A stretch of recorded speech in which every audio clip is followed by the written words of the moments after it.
Movie review. This is the 2019 movie Rocketman, directed by Dexter Fletcher, and Fletcher is this is the second biopic, as they call them, that Fletcher's been involved in. He recently he was also responsible for Bohemian Rhapsody, which was just over a year ago.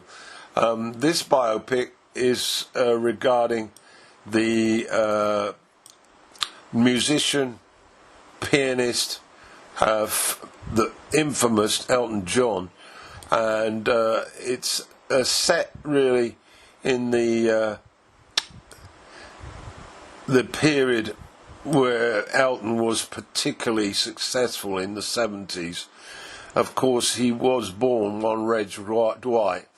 Let's have a quick look at the cast then. Taron Egerton plays Elton John. And Jamie Bell plays Bernie Taupin. Richard Madden is John Reed. And Bryce Dallas Howard plays Sheila. Gemma Jones is Ivy. Stephen McIntosh plays Stanley. And we have a number of other... a young Reggie is played by Matthew Ilsley. That he is a sort of primary school child aged around 8-9 years of age, and Kit Connor crops up as the teenage Reggie, and there are significant supporting roles. Dick James, Elton's first manager, is played by Stephen Graham, and basically the movie. I enjoyed the movie.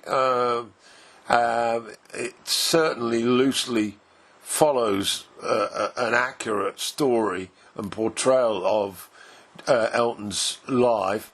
It starts off, as I say, as a young boy when he's in a family setting which is not particularly loving, not particularly attentive.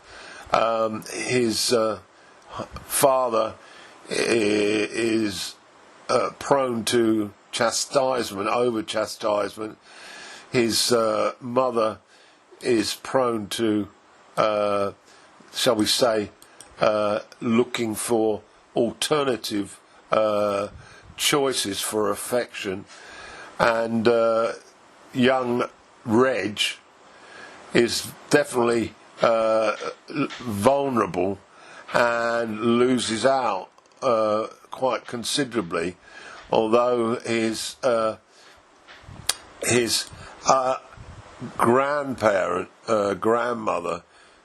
comes in from time to time to give him a sense of stability, but he quickly becomes keen on the piano and music in general, and it becomes quite evident that he has a talent, and we witness his development as a pianist through some teaching, and then we watch his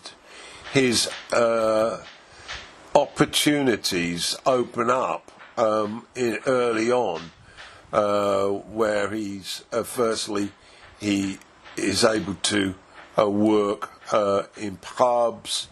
He supports a soul band from the States that appear in the movie, and he then comes across Bernie Taupin.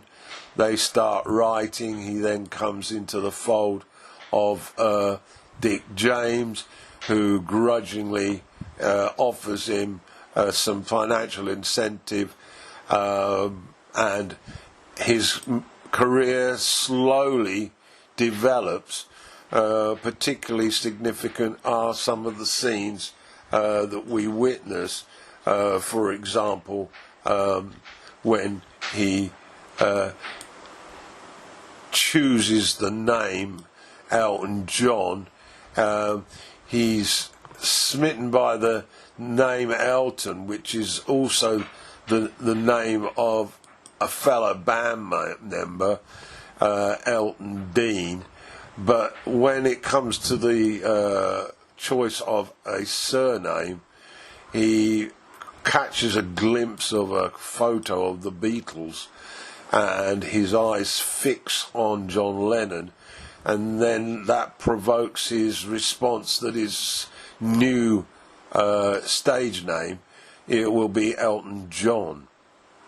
We also get an interesting look at how his sexuality is in early teenage life is one of confusion, and we see his first leanings towards his desire for men, and we catch early experiences that indicate that he is going to be more interested in homosexual relationships. And this is a thread that goes through the movie. The movie begins with a sequence where Elton arrives dressed to the nines in a sort of butterfly type peacock-like suit, and he arrives at a addiction group, and they're sitting around in a circle, and he's invited to make an opening statement like group therapy sessions often do, and he then confesses to his series of addictions, which include, of course, alcohol, cocaine, sex, and anger, and his we then follow his early life, and we get an insight as to how he was emotionally neglected and how this has contributed to those addictions. There's a particularly relevant point when his father is very critical of any hint at femininity shown by the young boy, and of course this is a first insight into his sexual preference, that being a homosexual. We then get further insights throughout the film. The narrated story, to an extent, is carried out through the group therapy sessions, which are returned to from time to time throughout the film. The musical input into the movie is considerable, and it takes on board like a musical score, much in contrast to Bohemian Rhapsody, where it was just the band playing songs. Here, the songs are choreographed, and the movie adopts a musical type of delivery, akin to movies such as West Side Story, where the members of the cast become singing members who carry out roles for the particular famous songs that are sang in Elton's discography. And I rather like that way, the way the music was integrated. And Edgerton was a pretty good singer by all accounts, and that certainly no dubbing necessary here. And we get quite an insight into how the songs written by Taupin fitted in quite naturally to stories evoking the difficulties that Elton experienced in his childhood, and one that comes to mind was The Bitch Is Back, which reflects his mother's proneness to seek out men friends to keep her appetite up for sex. The relationship between Bernie Taupin and Elton is covered significantly, and Jamie Bell's performance as Bernie is first class, and there's a certain magic as Elton creates the music to some of the classic songs that Bernie wrote, that particularly the creation of Your Song.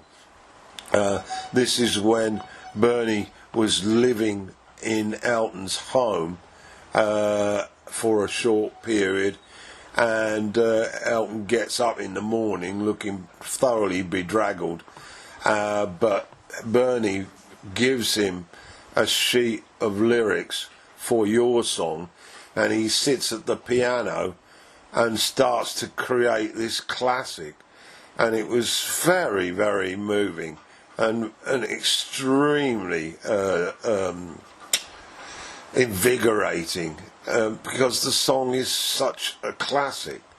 So the movie, I think, loses its way a little bit when Elton arrives in the States and he goes down a storm at the Troubadour, and we then launch into this excess amount of partying, drug use, alcohol, and also how his relationship with his new manager, John Reed, becomes so poisonous.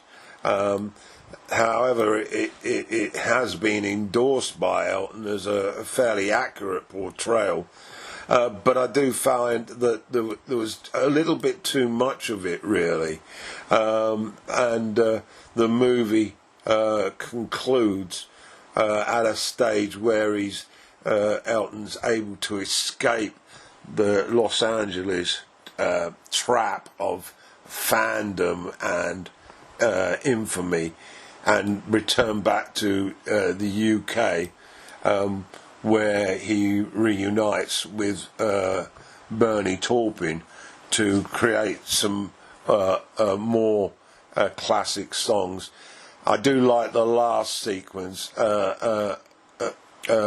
where a video is used, but copied really by the director, when I'm Still Standing is the track, and it's very much a carbon copy of the actual video that Elton did made to relaunch his career to an extent towards the early part of the 80s. So overall, if you're an Elton John fan, you'll love this movie. As a biopic, it's pretty good. It's accurate. The acting is first class. I don't think it's going to win any awards. There's not going to be a repeat of Rami Malek winning the Oscar, because they don't do those sort of things in Hollywood, which is regrettable, really, because certainly Taron Egerton is absolutely 5-star as Elton John. So there we have it. That's my take on Rocketman. Get to watch it. It's good fun and it's impressive.